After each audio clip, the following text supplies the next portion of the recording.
Hey, comic book collectors, do you want to protect what you collect? Do you hate when your comic books slide around in your short box, or you need to turn them sideways just so they don't bend or fall over? Well, look no further than Sidekick Supplies. Their product fits firmly inside your comic box, so you don't need to worry. And not only is their product made in the USA, but also ships free directly to your doorstep.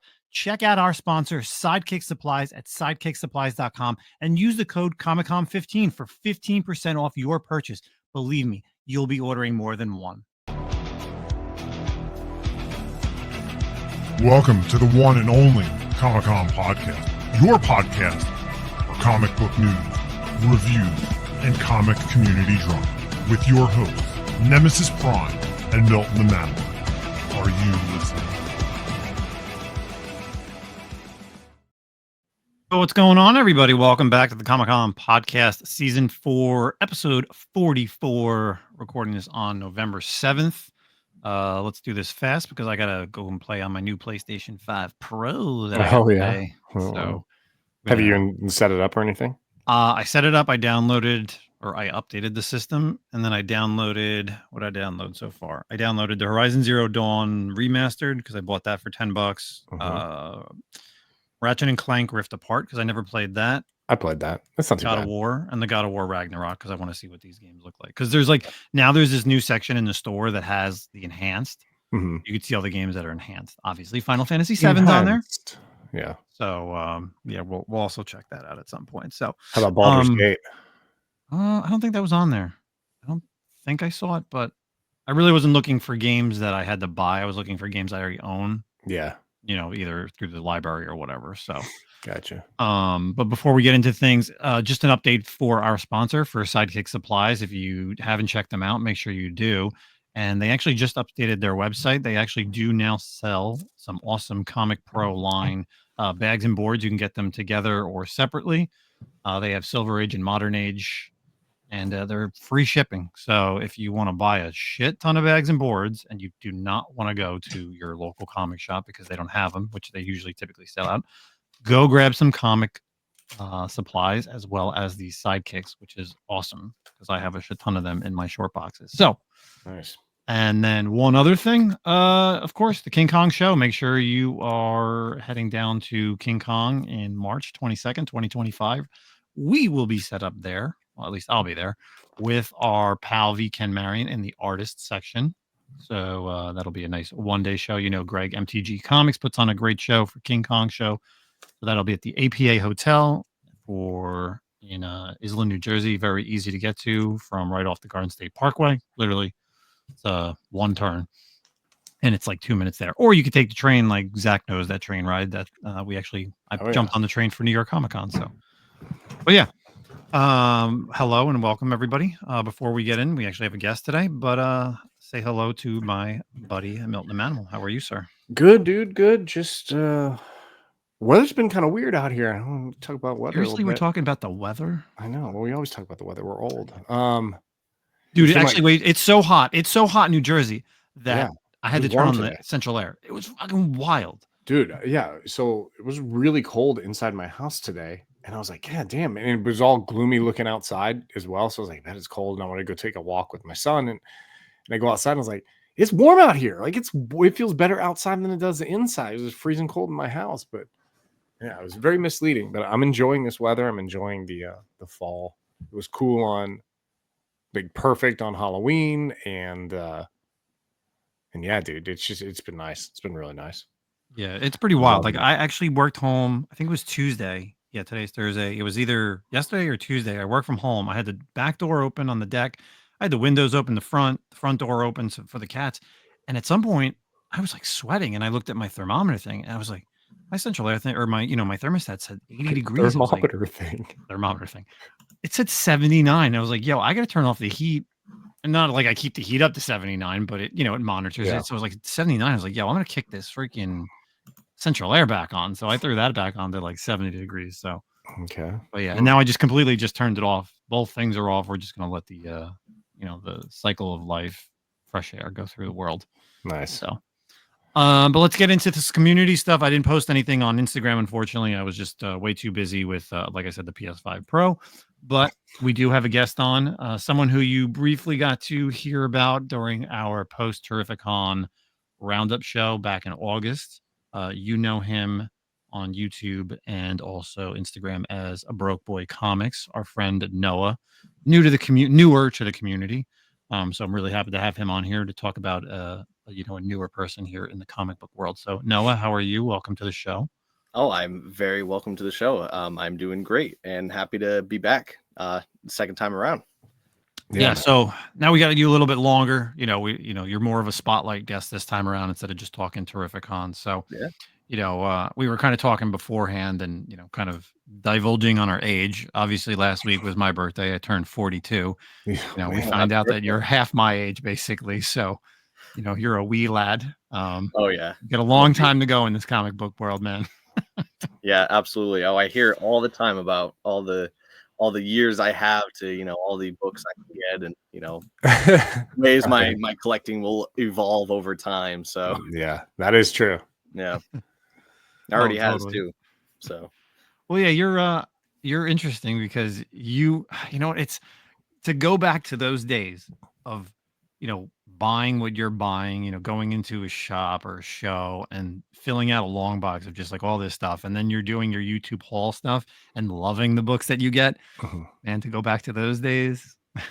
I never had those days. Like, honestly, like I just back then I was still just reading. I was like, cool, 28 long boxes, buy the book, put it in the long box, move on. Like, I wasn't really like hunting for anything. I wasn't specking on anything. I just was reading and stacking books, man. Yeah, no, I don't necessarily spec on anything, which I think is definitely a good money saver. Yeah. But I definitely have tons of titles and runs I'm trying to fill. So that part is very problematic. At least.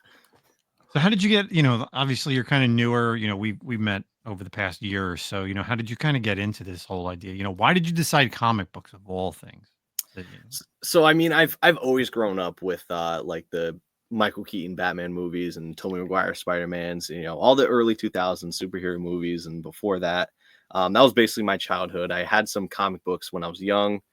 Over time, I slowly progressed more and more. And then I started buying more and a little bit more, and then starting to go to claim sales and then starting to go to shows. And that's when I met Three Men in a Basement. And, it really just snowballed from there. And then once I hung out after the swap with everyone, I got inspired to do the Instagram. And after a while, that's when the YouTube came about.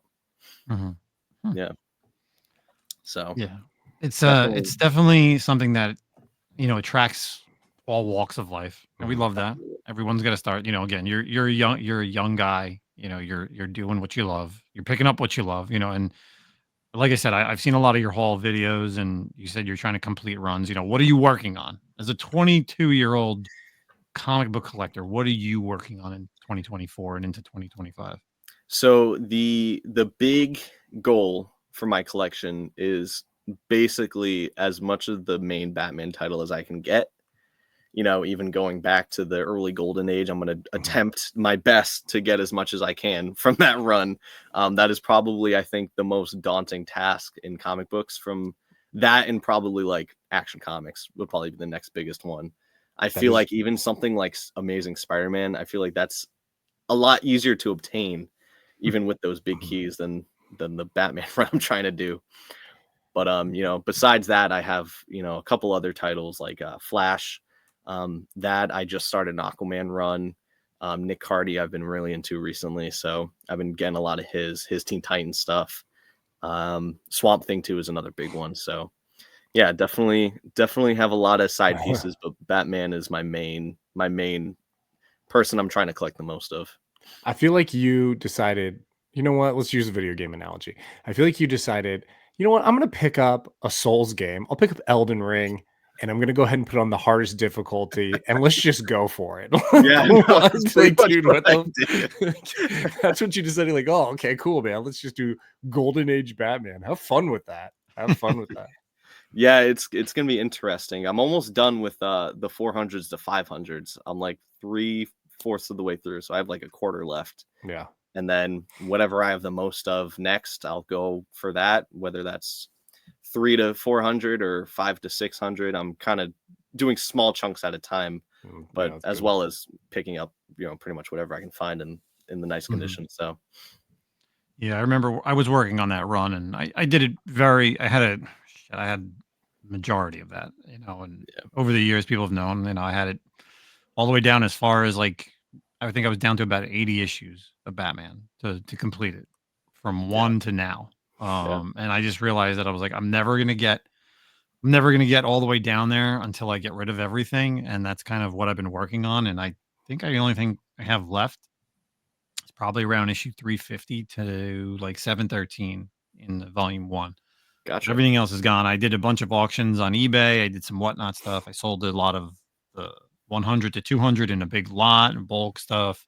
The big keys are gone. That's the only way I could just put away money and eventually buy a Batman 1. And even if it's a low grade, it's something. It's the only way that I could do it, because trying to get some of those other books was just way too much. So I was just talking about that with someone about how, in order to get a grail like that, you really have to sell like a bunch in order to work up to that, and even on top of that, like throw cash on top of it, because it's such a huge book to obtain.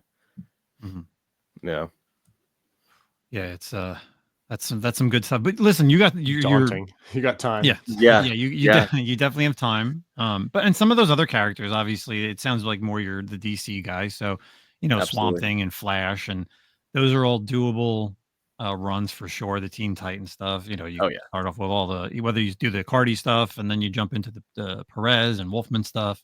Yeah, but you definitely have a lot of time, and a lot of those books are easily accessible, I'd say, while more so than the Action Comics and Batman Golden Age. So right, that stuff will be long-term goal, get it as I can, and then everything else is just, I'm on the side working on it, and those definitely will be a lot easier to complete. So I'll probably get those done first, if anything. Now, do you also do the weekly books as well? Do you do like a lot of modern stuff? Like, I just started. Yeah, I just started pull list on my LCS actually like a few weeks ago. So I'm just now finally, doing a few things to start to somewhat stay up to date on stuff currently. But I have gone through the thoughts recently about other characters that I don't think I'm going to keep the modern books for. I'm definitely leaning more towards like Silver and Bronze Age. That's the stuff I'm really interested in right now. So I think that's going to be my more of a focus probably in 2025. Cool. Yeah. Well, since I just asked you about our LCS stuff and you are starting your pull list, it's perfect time to switch over to some weekly reads. Oh, so, segue. Little segue there. So let's start off with Zach. How about you? Why don't you kick us off with what did you read this week? It was kind of a light week. Right? It's kind of light. I feel like in comparisons, I feel like the past couple of weeks have been really kind of big ones. Man, what really stood out to me? Okay, so I'll talk because I'm sure we're going to do the Venom stuff. I'm sure we'll talk Absolute Superman, but let's kick us off with the Venom stuff, because we have been slacking on the event stuff. So let's you and I, and I'm sure, I don't know if you're Noah, you're keeping up with any of the Venom War stuff, but we have been slacking on it. So what do we have? We had Venom War 4 and we had Venom War Spider-Man number 4. And then last week we had what was it? The Lethal Protectors ended, and then the Zombiotes or whatever. Zombiotes ended as well. Yeah. Okay, so last week Lethal Protector, I enjoyed it well enough. I liked the whole Shocker aspect. Him and Boomerang, that was kind of cool, like friends and stuff, and kind of pieces of shit banding together. Like that was kind of cool. Yeah. It wasn't amazing by any means, right? But like it wasn't horrible. The Zombiotes, right? That was the well, that was the Zombiotes. Lethal Protectors was the one with Silver Sable and Lethal Protectors. Yeah. I enjoyed that Lethal Protectors. I think it was very interesting with Silver Sable and the other team who have the symbiotes in them, and they kind of use them sporadically. Yeah, dang it. And then I need to read that one. I missed that one.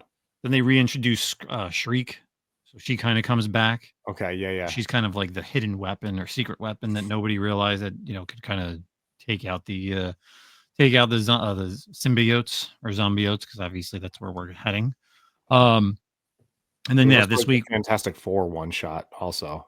yeah, I really wasn't feeling that I because I'm didn't not. either. Yeah. I really don't get too much of the Fantastic Four stuff, so trying to read just like a random one shot with them and Yeah. the Venom stuff wasn't that great.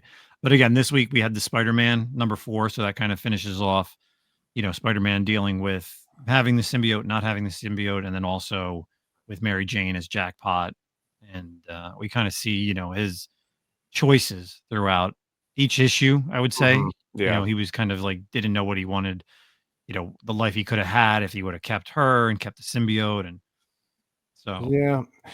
I felt like it was definitely one of the better miniseries for Venom War, the Spider-Man issues, but at the same time, it felt like it's almost like they're like, "Hey, we got to do Venom War." Okay, well, we got to have Spider-Man in here. We got to do Peter Parker somehow, right? They just with this Mhm. connection with Venom. It felt like it wasn't bad, but I didn't feel like it was needed. I don't feel like it pulled the story anywhere. I guess you get some closure more or less between Spidey and the Venom symbiote, which at the same time, like, did we need that? I don't really feel like we did. Um, it wasn't horrible, but it definitely didn't move the needle for me at all. Mhm. Um, but yeah, it wasn't bad, I guess. All right. And what do you think about Venom War 4? So finally we're Yeah. back on So, track.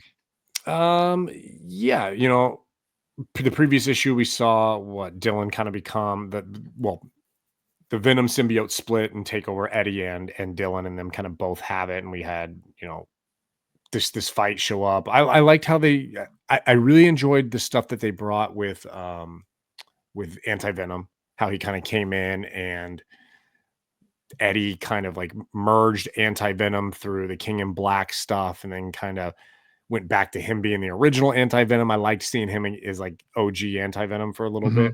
Mhm. Yeah, yeah. But even, I mean, I don't know. I'm not sold on this whole Venom War thing. It's kind of like a whole like rigmarole back and forth, right? And then it's like, oh, Carnage and Meridius, and then oh, Necro All Black Spear, and then I don't know. You could see though, you definitely could see in this issue, right? Like how Eddie's going to end up with Carnage and like the Yeah, because there's ongoing. that total at the end with Yeah, yeah.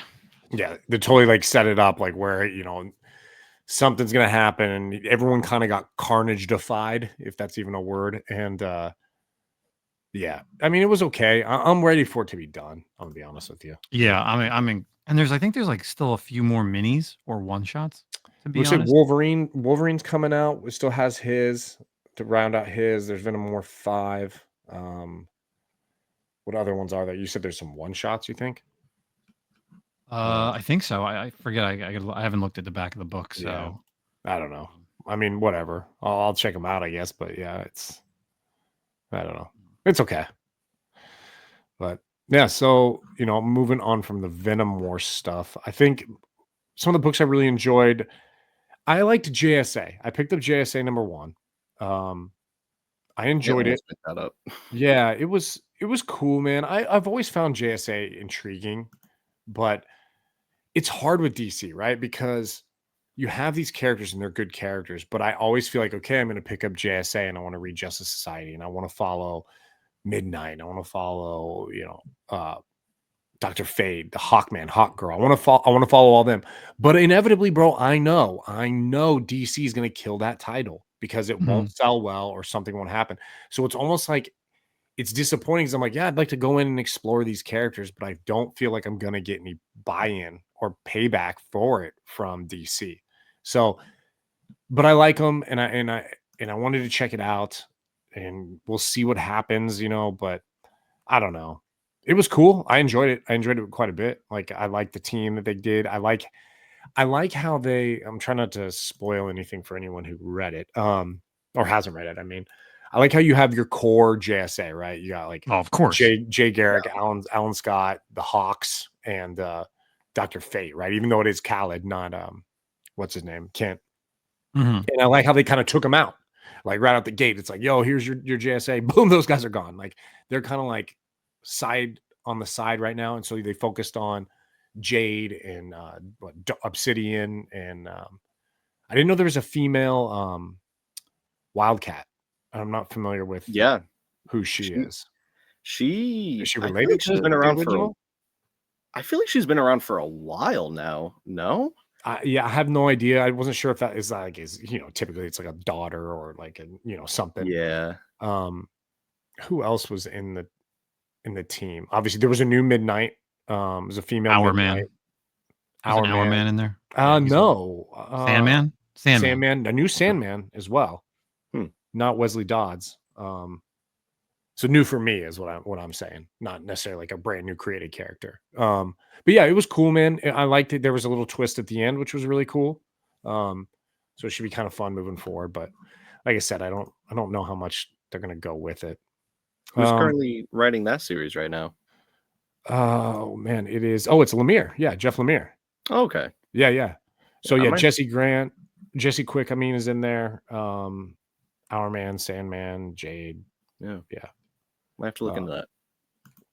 Yeah, that was actually one of the big reasons I picked it up. Because I love Lemire, and I like his off superhero titles, but I do love his superhero stuff as well. I think he writes really well. X-Force, X Factor, they're okay. They're nothing great.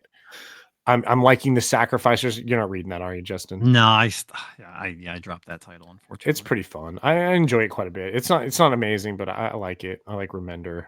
It's like the only Remender book I just can't Right. get into for some reason. Yeah, it's not too bad. I feel like it'll be a title when it's done, dude. I think you should go read it. I do think when you can read it as like a full, complete story, I think it's going to be a lot better.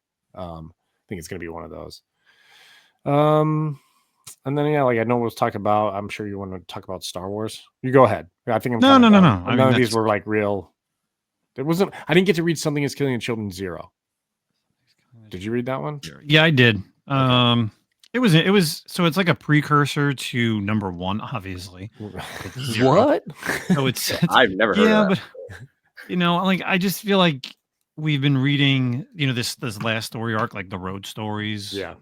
And that was like its own thing, but this was before our Archer Peaks, like the obviously number 1 that sets up everything, and it's same thing. Like there's things that are going on within the different houses.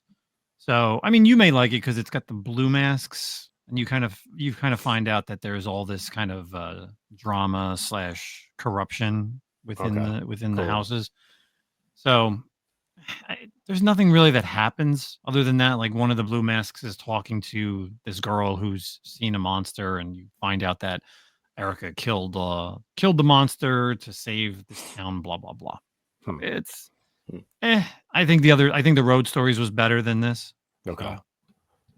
But yeah. I did like the X-Men book. I forgot about that. X-Men 7 was awesome. Oh yeah, Some I know. Great scenes with like Cyclops and Magneto. Amazing scenes. Like, hey, let's have a beer. He's like, the best is when he quotes. He's like, really? To me, my X-Men? Yeah, to me, my X-Men. Yeah. Like, really? Yeah. No, it was great dynamic between the two of them. But nice. Yeah, go ahead. So for me, obviously, we could talk about Batgirl number 1. Super excited that title's back after we had the last series was Batgirls, which was Cassandra Cain, Stephanie Brown, and you had Oracle. This one kicks us off with just the old school Cassandra Cain stuff. So I'm happy to see that because that was a long ongoing series that started in the late 90s. That's kind of, for the most part, a lot of people's Batgirl. Because, Batgirl was in the 60s and 70s, kind of got her back broken, and then she was Oracle for so long that it really wasn't until New 52 that she came back. So you had a good 10 plus years of Cassandra realistically as Batgirl. So you have her and her mother, Lady Shiva, and they're pretty much fighting off this new ninja force. So I'm excited to see where this goes because I always like a good Batgirl storyline. You had the Alienverse Avengers number 2 came out. That was really interesting. You kind of find out some stuff, even though this is a whole Elseworld story. There's some stuff that happened in the first issue that you kind of realize that they're really pulling from like Prometheus and the engineers. If you're a big, Prometheus and what's the other one? What was the one after Prometheus? Covenant, yeah. So you get some stuff in there, and you find out that there's still more of these superheroes that are still alive, and how they have to kind of basically say, screw this. We're like, we got to leave Earth. Like there's nothing they could do to save it. Kahori, number 1. Maybe you guys check out Kahori. No. How was it? it was okay. I wish they would have done a little bit better to set her up, because it's like if It's you just a didn't one watch shot, her, right? yeah, but I think they're gonna do something with her. So it's in the multiverse. They kind of really don't even explain, unless you watched What If. You kind of be like, I don't really understand this, but you realize who she is, where she's from, in the sky space stone, like with all her people. A version of Loki comes, steals some amulet, and then she goes to 616, and she's fighting alongside Echo and Daredevil, and then she leaves that universe, goes to another one, um, beats Loki, and then you kind of find out that she's like, oh, I kind of would like to go back to that universe at some point. So it kind of sets it up where she probably will end up in the 616, is my guess. Probably, I'm sure we're going to talk about Absolute Superman, so let's just go right into it. Did you know it? Did you read it? No, every time I go to pick up any Absolute Wonder Woman, Batman, anything, they've all been sold out of my LCS because I didn't add them to my pull list. So I have not had the chance to even grab any of them yet, unfortunately, but I've heard nothing but great things. Yeah. Yeah. It was good, dude. It was good. I don't know if I feel that enough stuff is in this issue to say it was the best. I get what you're saying. Or even, yeah. I feel like it was definitely the weakest. It's definitely the weakest of the three. Really? But I think there's a lot to look forward to. Yeah. His armor is very interesting. I mean, I'm not gonna spoil too much for Noah to check out, and other people. But his armor has some. You actually get a lot more background. I was surprised. You get a lot more origin of Krypton and his parents than you do of him. I feel like. And so I really liked that. I liked the take on like the social structure of Krypton, like how the symbol. I know, yeah. I mean, you can. We're gonna ruin it. It's not ruining it really, but the S doesn't refer to the L family in this series. It refers more to like the working class. Oh, interesting. People. So it's almost like Krypton is very much a flawed society for sure, where there is like, the science people are at the top, and if you piss them off, if you don't toe the company line, you get kind of like put down in the bottom. And that's what happens to both Cal's parents in this. And so they're not like, Jor-El's not like the top dog in this. He's just kind of like a lowly guy who's still really very smart. We don't know how his son got off the planet or anything yet, but I also like the aspect it's a little tweaks, right? Like what we saw with Absolute Batman with Martha being alive. And in this, Clark is, 7 or 8 years old with his parents on Krypton. So he's not a baby who's sent into space. So he has some interaction with his parents. He has some memory of Krypton moving forward in this universe, which is going to be, I think is going to be very interesting how that plays out. And who's to say they're not alive with him, right? Like we didn't see any of that. We didn't see the escape of Krypton. But yeah, the armor thing, I like that. I liked how there was almost like a guy in a chair. Like he's got like his there's definitely his kind Krypton like ship like talks to him and like channels his power and stuff. Oh, I mean, I assumed it's the Krypton ship, right? Like it's almost like Skeet for Booster Gold, right? That's a good reference. Yeah. Yeah, it definitely has them like AI or like Tony Stark's Jarvis, right? Like that too. So I liked it. I liked the little plays on like the peacemakers. What else did we see? There was another call out. Well, obviously there's the Lois Lane thing. The Lois Lane, but we were going to get, you knew you were going to get, so that's kind of a twist. The Lazarus stuff, like kind of hinting at like the Lazarus Corporation that he was kind of like going up against, which, you're obviously thinking Ra's al Ghul. Maybe there's something going on there. So Brainiac. There is a Brainiac. Oh yeah, the Brainiac at the back, like at the. Yeah, there was something interesting about that. But yeah, I like. Yeah, back to the parents thing was really interesting too, because they kind of talked to you about how his father was, top of his class, and he knew that the planet was going to end, and everybody laughed at him, and then he couldn't get a job anywhere, and now he's just some like minor engineer, and the same thing like his mother, like a foreman of the mines. Yeah. So yeah, it's just they're just like middle class workers. So I like that. Yeah, I definitely like that one. But probably pick of the week for me was Ultimate 6. Yeah, it's good. Yeah. So you get all the Ultimates come together. They're, trying to make this forefront fight against, the Maker, trying to get into his council, and they meet up and they meet and find the Hulk, of this universe, and he's got his own little council of gamma radiation characters. But not only that, but he's got the immortal Iron weapons. Fist. Yeah, Well, that's who Yes. his people are. They're all the immortal weapons, like Fat Yeah. Cobra and Bride of Nine Spiders and all them. yeah. So it was just like these guys stood no chance, right?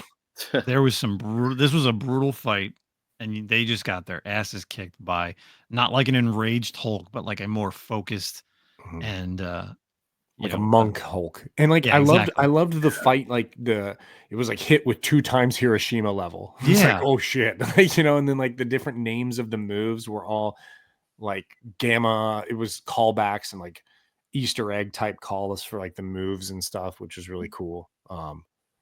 It was a fun issue. That was probably like the best way to describe it. It was a really fun issue. Yeah. And But- then of course you get Doom to kind of just come in and save the day. Not save the day, but save them. them Yeah. to save the issue. So Yeah. but yeah, I think the Ultimates was definitely That my was a pick good of the one. week. So Very cool. what about you, Noah? What do you got reading since you got some LCS pickups? Oh yeah, so I started off small, just a few series. So I'm picking up Batman, Detective Comics, and Nightwing right now. Mhm. And I thought it was the perfect time to jump in because DC just started the all new or the all in initiative that they're doing, and they did the all new creative team for each series. So I feel like that's a good time to jump in. I know Tom Taylor went from a great Nightwing run, which I need to catch up on. He went over to Detective Comics, which I enjoyed that first issue. That one was I'm confusing Batman and Detective Comics right now. Oh, of course, yeah. Yeah. The Detective Comics was with him. Oh, he had flashbacks with his family, stuff coming from the past, and they did like a small change to the origin of like Joe Chill and like his father, which was super interesting. It gave a nice twist at the end, so that was really interesting. I'm interested to see where that goes. And Tom Taylor, he's done great work, so definitely have high hopes for that. Batman, that one is dealing a lot with the Riddler, and then I didn't realize that Vandal Savage is police commissioner right now. Yeah. Which is you've been missing a insane. lot. Yeah, he's been around for a little I'm while. basically at this point just now jumping into modern comics, so it's very interesting. And then you have, I think his name was Commander Star, who was like the new vigilante in town. So Yeah. that's definitely interesting, and so that one's now 2 issues into the new creative team, so I'm enjoying that so far. Maybe not as much as Detective Comics right now.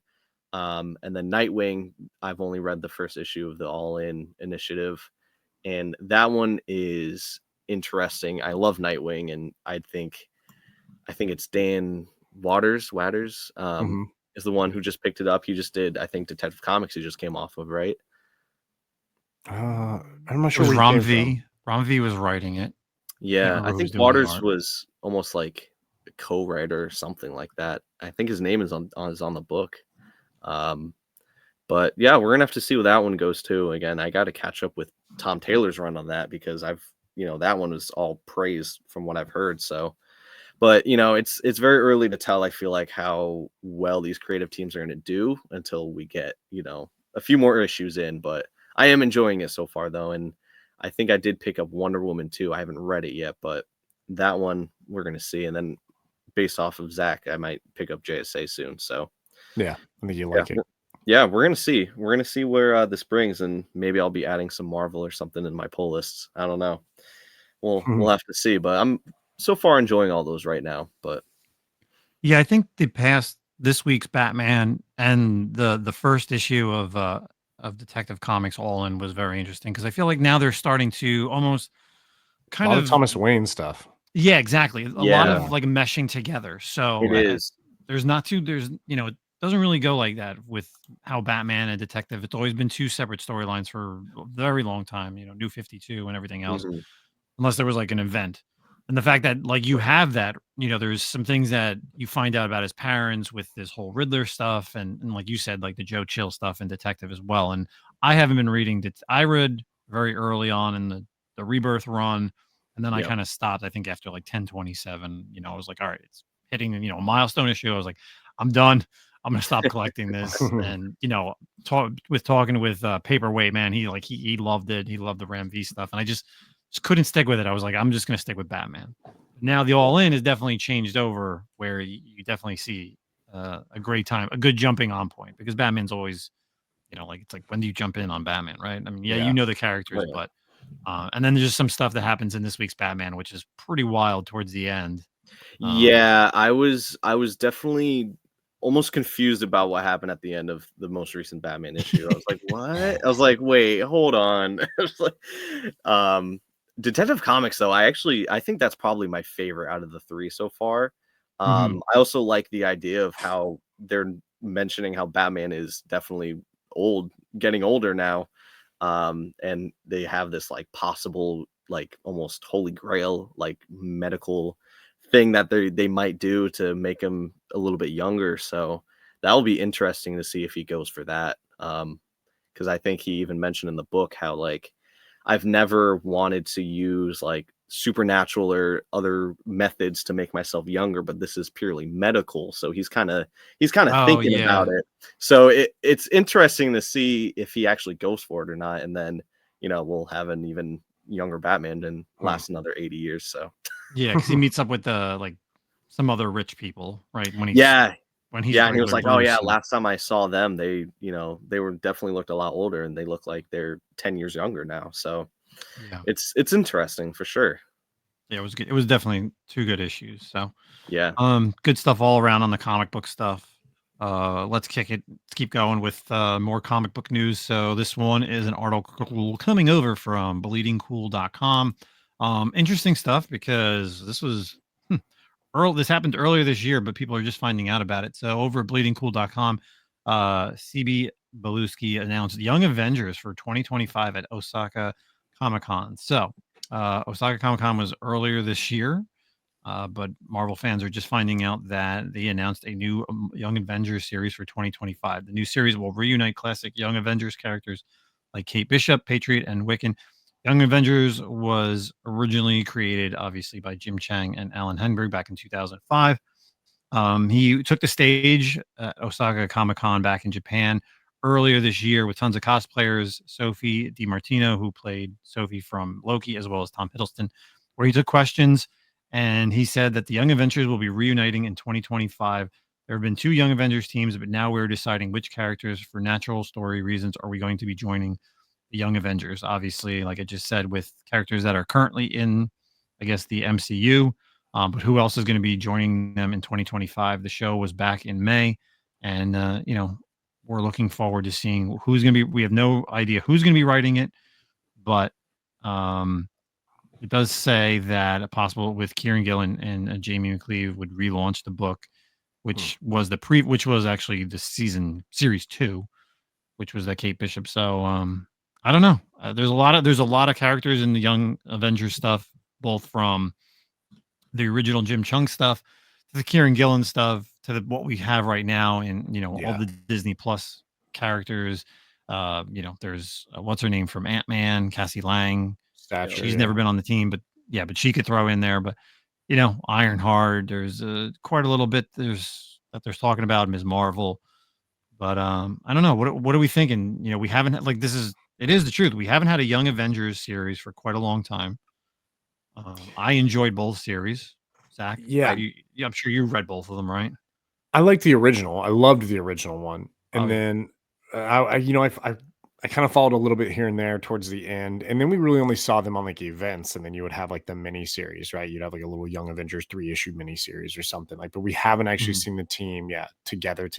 I love the original roster. Um, that's probably my favorite roster. Um, I didn't like the addition of, I mean, I'm not a big American Chavez fan, and I didn't like it as much as I like the mutants. I wasn't a fan when they added Prodigy in there, and I don't like Kid Loki really either. I like the original team. That's definitely my favorite, is the original roster. Um, Mhm. but I like the Young Avengers. I think it's a good title, and it'll be fun to see them come back. I don't know. It got to be like a little weird. I don't know. the writing fell off for me. I don't And surprisingly, because it is Gillen. So yeah, I know it's weird you because know. I love his stuff, but there was just a tone with it that I didn't care for. Yeah, they definitely made it a little bit too poppy, a little bit Yes, too thank you. That's a good description. too Yeah. young. Right? I get it. It's haha, it's Young Avengers. We get it. And But we're like old. they made it too. Yeah.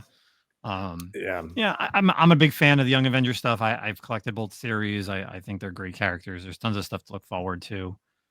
But I don't know as far if it's the right thing for the people, with all the characters that have been coming out in Marvel Plus, the Disney Plus stuff shown in It's a good the move, but Oh you yeah, gotta there's make it good. I wouldn't yeah, like they absolutely are getting ready to probably announce the MCU team, and I'm assuming too in the comic series they're probably going to do a mashup of the second and first team in order to kind of get people ready for whatever team they'll announce for the MCU. yeah. That's at least what I assume.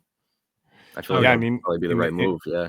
in the MCU, we have all of them except for we haven't seen Hulkling, and we haven't Oh seen no, we saw what was his name? I think his we name saw Scar. Yeah, Yeah. we saw Scar, but Hulkling, no, we haven't seen him, and he's really the only one out of all those teams, minus like the mutant stuff. But Yeah. Oh no, they definitely have a team ready to go for whatever Yeah. they want to announce it. They've definitely have set it up. yeah, yeah, and you just replace Iron Lad with Ironheart. Riri. Like, Yeah. it's Yeah. simple. It's simple enough. Yeah. What was it? It was the post-credit scene of the No, Marvels. no right? way, dude. Bring in a young Kang, dude. Bring in Bring him back. Jonathan Majors, man. Young Jonathan Majors to play Iron Lad. Oh Yeah, God, right, dude. I dare him. Bring back Kang, dude. Bring back Kang. We'd like to get. I was, surprisingly, I was working from home today, and I was actually watching Age of Ultron, and I was like, man, this movie was so good. Like, oh yeah, I'm excited for the Vision Quest show that they announced. yeah, that's kind of been like. And if they bring in Speed in that, I think that's kind of like a good idea. Like we got Wiccan and Agatha, and we get Speed in Vision Quest. Yeah, that's a good move right there. Kind of link the two, because I read somewhere as well, and I know we're going to talk about Agatha, but that there's like a trilogy here, right? With Wanda, Agatha, Vision Quest. It's like a whole trilogy of those group of characters. That makes sense. Yeah. Interesting segue then. Let's talk about Agatha. Kind of Agatha all along. Agatha all along. Sequel, as I guess this is the the turning point of this trilogy, as you just then announced. Made a presumption because I didn't even hear about that either. So, just got my ear to the streets, dude. Just ear to the streets. Really, where are you reading this stuff? Yeah, bro. So started off. What was it, back in September? We had a 2-issue premiere. We just had the final 2 issues last week, just around Halloween time. We have the return of Agatha, the return of one of Wanda's kids, and some other witches in there as well. I'm going to go to our guest because I know he's seen it more recently and binged it just for us. I appreciate that to talk about this on the show. So, Noah, what did you think of the show? So I didn't think I enjoyed it. It was definitely a decent show. It's tough right now with also the Penguin coming out at the same time, like because that show is just different tones, right? Yeah, that one is great. So Agatha kind of compared to it with it coming out at the same time, it definitely didn't live up to the hype that this other show is getting, but I definitely enjoyed it. I think they did a lot of cool things with the show. It was very interesting the way they brought Wiccan back in. I thought that was interesting how he we're doing spoiler, right? Oh, yeah. Okay, 100% all right. spoilers. Yeah. All right. So because we already talked about Wiccan. The way that his mind kind of transferred into this kid that died, I thought that was like very interesting, and it was definitely a smart way to bring him in. And so that was definitely cool, and it was nice to I had the idea throughout the show that that's going to be her kid. I honestly 100% thought about that until who was it, Death. She was like, that's not your kid. So all right, yeah, like, okay, it's probably not it, but definitely a lot of cool things with the show. I think probably honestly my favorite part was I forget what the witch's name was, but the one that could do like the divination. Oh yeah, Lillian or Lilia. Yeah. I liked it a lot how all throughout the show how she was spurting out these random phrases and everyone thought she was crazy. And then when her kind of challenge came along and you realize that all throughout the show she's been like living, somewhat in her mind in order sort of. It kind of hard to explain that one, but I just thought that was interesting, though, how it's like, oh, so all of these things that she'd been saying throughout the show, it came back. I think that was a cool payoff with that character, and I'm kind of upset that she died. They killed off most of the witches during the show. The only one that survived was the potions, which we'll see what happens with that. But no, definitely an enjoyable show. Definitely, I also thought too that the when Agatha turned into a ghost at the end. They finally gave her gray hair, which I honestly think she didn't look bad with. But it's like, why did they wait for her to turn into a ghost to do that? I thought that was a interesting choice, but her backstory too with her kid though was nice, and her kind of having the idea of the Witch's Road song, throughout time, using that herself to lure witches to steal their powers. I thought that was a good kind of sort of twist at the end for them to do, as well as Wiccan creating the entire Witch's Road through almost like Wanda did. Right. That was insane. When he was looking around his room and realizing everything, it was definitely like, it was like aha moment. Like that makes somewhat sense. And I thought that was definitely a cool part of the show as well. Yeah. You know, I'm going to be honest, man. I surprisingly liked it a lot more than I thought I was going to. I thought, look, we kind of trashed it going in. Like, this is something no one asked for. And I still stand by that. Like, I didn't need an Agatha show by any means. Yeah. And same token, it didn't really move the needle too much for me in terms of the MCU. But I mean, I did enjoy it. I liked Catherine Hahn crushed it. I don't really know whether you liked it or not. She was amazing as Agatha. Like, she knocked the shit out of the park with that role. She was just funny throughout. The acting was great. She played the character amazing. It's times the pacing was weird for me. So many episodes, but now like talking about it, like you're right. Like the payout with Lillian was awesome. Like that was really cool how they did that. But I do think like the pacing with like Agatha's story, how it was like the very last episode. Now we get that like flashback with her kid. And so it's kind of like, it didn't have as much.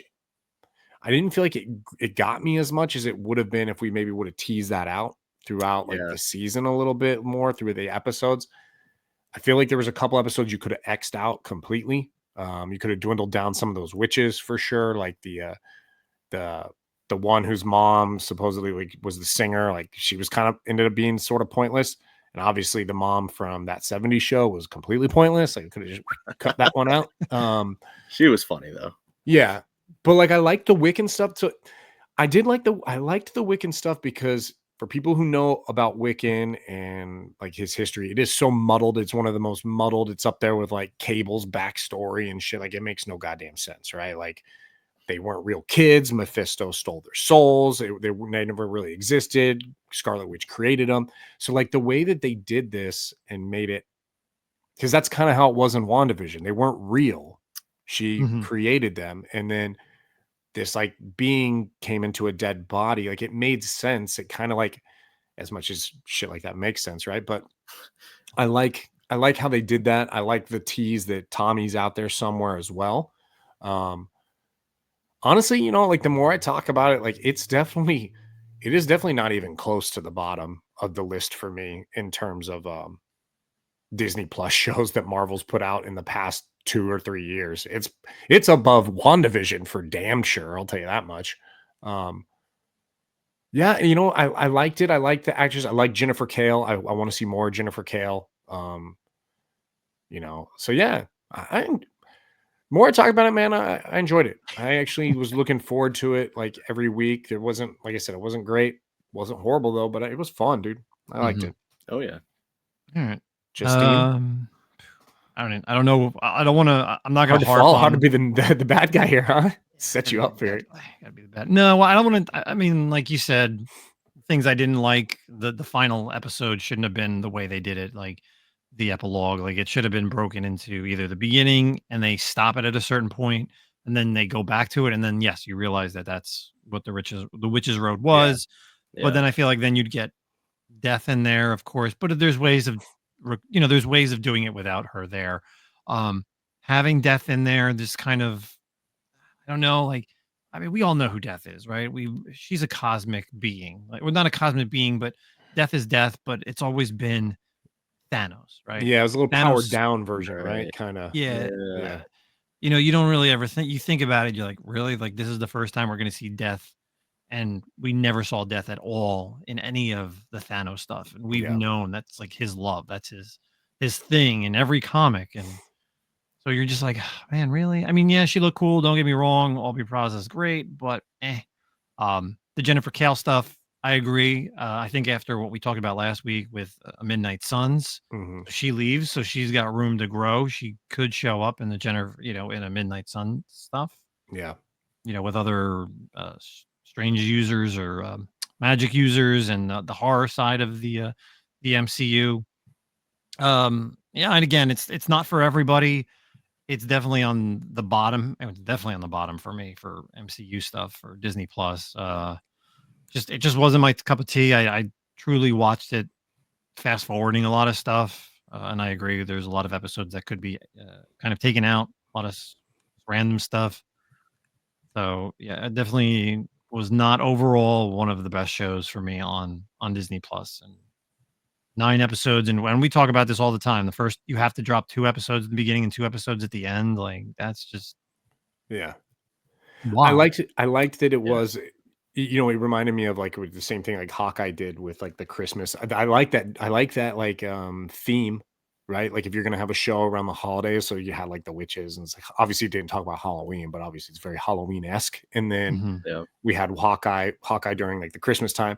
I like that. I like stuff like that. It reminds us, like, you're not gonna understand this, Noah, because you're so young, but like Justin and I growing up in sitcoms were on TV, you always had the Christmas episode in that season, right? You always had the holiday. I'm not man. You don't I'm know. Young, but I have an old soul. All right. Okay. Well, back in the day where there used to be like 26 episodes on a season of everything, and it was like you would always get like your Christmas or your Thanksgiving episode and stuff like that. So maybe it makes me feel that way when you have these like themed stuff. But I totally get where you're coming from with that. I just felt like there were times where I'm watching it and I'm just like, after the episode was over, I'm like, oh my god, I'm like, really?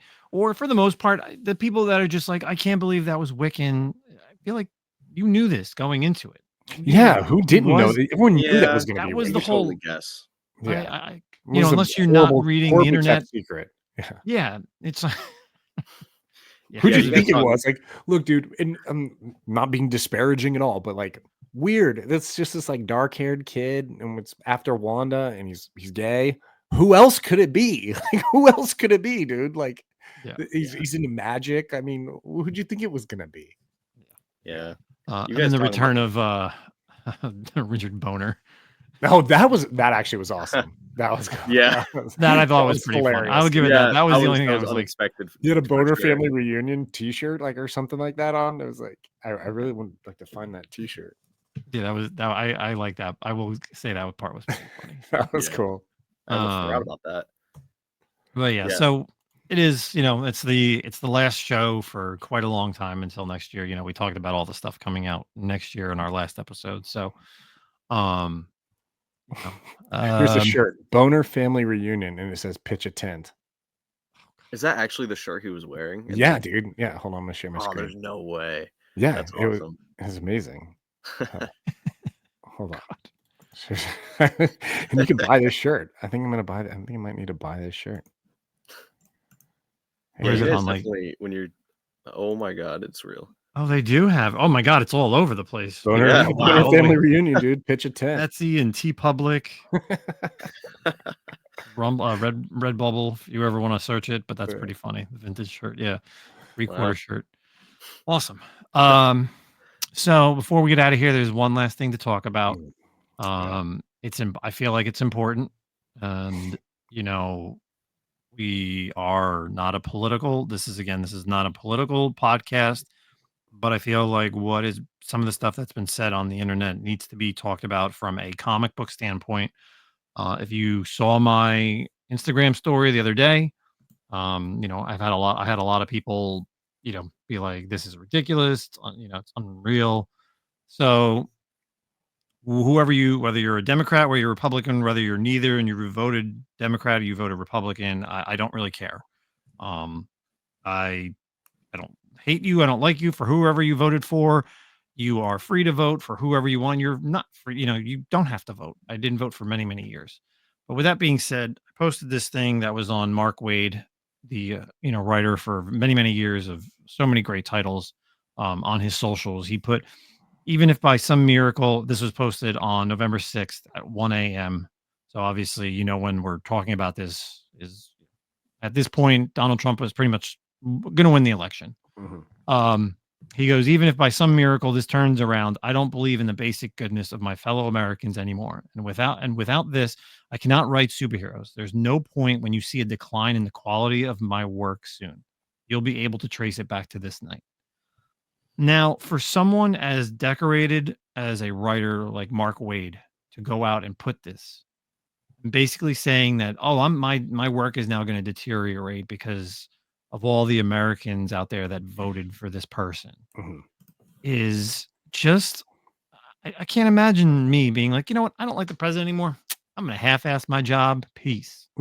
Right. Like, and he's not the only one. There's a couple other artists and writers I saw out there. There was one artist who basically said, if you voted for Trump and I don't want you following anymore, like, don't like my art, like, I don't care, unfollow me. And it's just like, wow, really? Like, this get is over yourself a little bit. Ridiculous. Also, like, get over yourself. Yeah. So again, it's just very, I get it that right now this week there's a lot of emotions going on, but the fact that you have these people that come out and just because of one thing that happens, people's, they're going to change their views on you, not from a political standpoint, but from a comic standpoint, because it's like, you don't even care about all the other people that love your art or love your writing.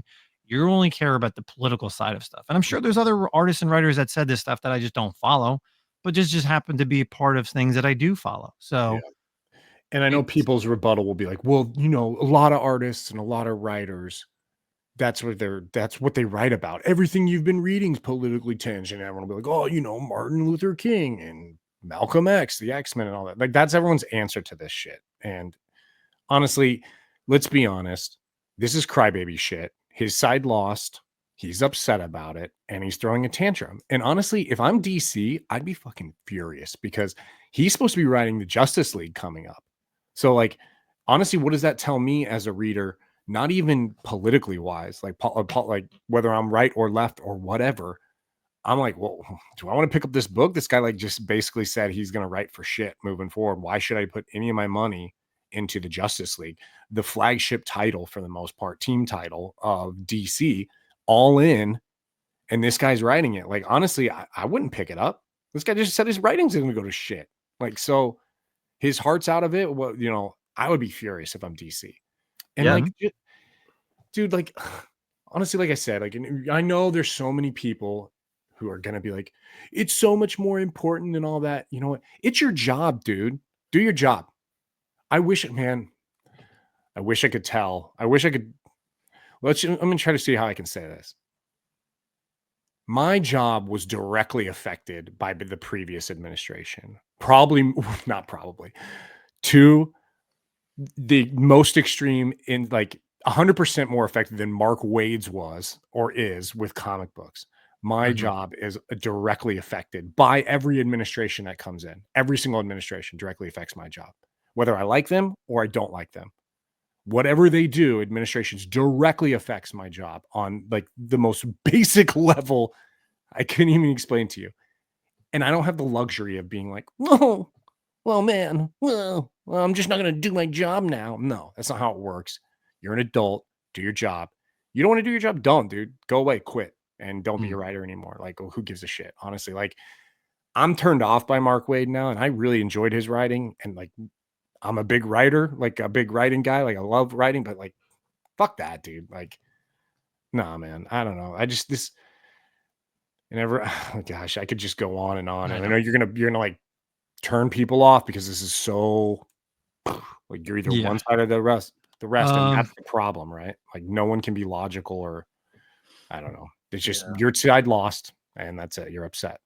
No, you're a young guy, right? You're kind of new into both the hobby, reading, collecting, and or voting, whether you did or didn't. Again, we don't care. But how do you feel about what Mark Waid and other writers and artists, So I will say now, my whole life I've not been into politics, growing up with people arguing about it, people feeling some sort of way about each other, for whatever side they voted for. Never got into it. So I honestly will say I didn't vote. But with that being said, when I read this, when you posted this on your story, I was like, really? Because to Zach's point, I went to my LCS the other day when you posted this, and I went to go look around that stuff that wasn't on my pull list to see if there's anything I wanted to pick up for that week. And I came across Mark Waid's name on a book. And after I read that story, I did not want to pick it up because I said, why am I going to read this if he already is now saying that he's not even going to put effort into his work, even though he's done, great titles in the past. It's like, man, I don't want to risk the chance of getting into this book and then just having not even pay out when he's not even putting effort into it. So what book was it? What is he writing right now besides Justice? Well, it's not out yet. I think it was Action Comics or Super. I think it was one of the Superman titles. Yeah. Let's see. Action Comics. Yeah, Action. Yeah, which was one I was interested in picking up. And again, like to Zach's point, it's exactly what you said. Like I went to the comic shop and I was not interested in picking it up after what he said. So he definitely affected his own profit and his own work with what he said. And just like what you said too, like it's definitely bitching about it. Yes, your side lost, and it is what it is at the end of the day. There's however many millions of Americans that voted, and but you can't, I don't think that this is something where you should just turn around and go, yeah, screw this, I'm not gonna put as much effort into my my work, especially when that work affects so many people in the country and around the world. If you're reading comic books, right, it's definitely disappointing to read that from such a great writer and not even be excited about his work. It's definitely disappointing for a new collector and reader. Yeah. I mean, it affects you, especially again, as the reader, more so than your political stance. Like I couldn't care less, like all these celebrities, this and that. Like I don't care what celebrities go and whoever they vote for. Like if they put out a good movie, I'm still gonna go see the movie. If somebody voted for whoever and they continue to write great and draw great, I'm like, I don't care. Right. Like that's awesome. That's I'm still gonna follow that stuff. Like I'm not gonna lose. I'm not going to stop collecting so and so's art because they voted for whoever. But yeah, it's just sad. At the end of the day, it's sad. And like I said, this is just a very emotional week. But you don't really need to take it out on your work to the fact that it is affecting future collectors, future readers. And again, like I said, I saw it with some artist stuff as well that basically were like, "Oh, just unfollow me." So. It just seems like also in this like medium, right? Like if you're upset, right, and you think the world's darker now, like you do have a medium here as a writer or someone like a creative to put out material to the people who may side with you, the people who agree with you that also may think that this is a dark time right now. Like this is a good opportunity for you to try to be like let me breathe a little light into this. Let me through my writing. Maybe even if you want to put like, I'm not saying you should or whatever, put your political beliefs in your stories and stuff like that and help these people out. There's an opportunity to do that. And he has a platform and he's just deciding to like sit out. Like there's no honor in that, dude. Like, you don't get a medal for this. Like, it's disgusting in my opinion. Like, Mm-hmm. and it has nothing to do with sides here. It's just like, you just quit, bro. Like, there's nothing honorable about quitting. Like, oh, I'm just gonna take my ball and go home. That's what he's doing. Like, nah, dude. Yeah, and honestly, like if he doesn't want to write superhero stories anymore, then go write something else. If you really feel that upset about writing superheroes after everything that happened, then take your work to write something else and, you know, make something great out of that. But you can't take it out on what you're writing now, and you know, it's again just disappointing. Justice League Unlimited was what he's going to be doing with Dan Mora, which was like a title we talked about when we did we talked about All In like a couple weeks ago or a month ago or whatever, like being excited about. And now I'm like, okay, yeah, yeah. Well, listen, just at this point, Mark, just like get out of comics. And there's, you know, for all the content creators that we had on last month that are doing Kickstarters, go support those guys. Like, that's what it is. Get these old guards out, because clearly they don't care anymore. Bring in the new blood. Bring in people that you don't know about. Go to a Comic-Con and walk through Artist Alley or, you know, the publication areas and pick up somebody who you don't know and support them, because they're trying their hardest to get published and to be on DC or Marvel or Image, whoever, you know. What a level of entitlement to be there and be like, well, I'm just not gonna do it now because I'm unhappy. Like, so, I don't know, man. But yeah, that's it. Definitely needed to talk about that this week. So, Noah, thank you so much for coming on here. Yeah, dude. Before we get out of here, let everybody know where they can find you and on your socials and everything. Absolutely, yeah. So I am on Instagram, brokeboy_comics, and YouTube, I am brokeboycomics, no underscore. You know, putting out videos, you know, every other week or so as life will allow it for me to be able to shoot and edit videos. But yeah, we got this podcast, and I'm going to be 3 Men in the Basement live. If this is coming out Friday, so it'll be that night. We're gonna go over Rhode Island Con. So my first Rhode Island Con, that'll be fun. I'll probably be in there for at least a little bit. And then I'll be on No Good's channel next week. Nice. Doing an origin, yeah. And I think as of next week on Monday, Absolute Game of Nerds, I'll be on their channel too. So nice. a lot of stuff going on right now. So definitely good. Yeah, that's awesome. Yeah, of course, go check out the guys over 3 Men in a Basement Friday night on their live show. Of course, you know, Justin No Goods brought back his comic collecting origin stuff. So that's awesome. I was just watching his most recent episode actually today on my lunch break. So definitely be checking you out as well. You know, hearing more about, if you want to learn nothing about Noah, definitely check out No Good show next week. So, thanks everybody. Zach, any closing words? No, man. What's the date? No, all good. All good. All right. Yeah. I will be, if you're hearing this early enough, I am doing a live whatnot sale over at the Dynamite headquarters, 6:00 Friday. Tons of ratio variants, DC, Marvel, indie stuff, starting dirt cheap. 1 in 25s, 1 in 50s, 1 in 100s, some really cool stuff. So, and then we won't talk to everybody. So have a great, safe Veterans Day to all our veterans. Thank you so much for your services. And then we'll be back next week for a fantastical show, and it's gonna be awesome. Peace out, everybody. Later. Thanks for having me. Hey, comic book collectors, do you want to protect what you collect? Do you hate when your comic books slide around in your short box, or you need to turn them sideways just so they don't bend or fall over? Well, look no further than Sidekick Supplies. Their product fits firmly inside your comic box, so you don't need to worry. And not only is their product made in the USA, but also ships free directly to your doorstep. Check out our sponsor, Sidekick Supplies, at sidekicksupplies.com and use the code ComicCom15 for 15% off your purchase. Believe me, you'll be ordering more than one.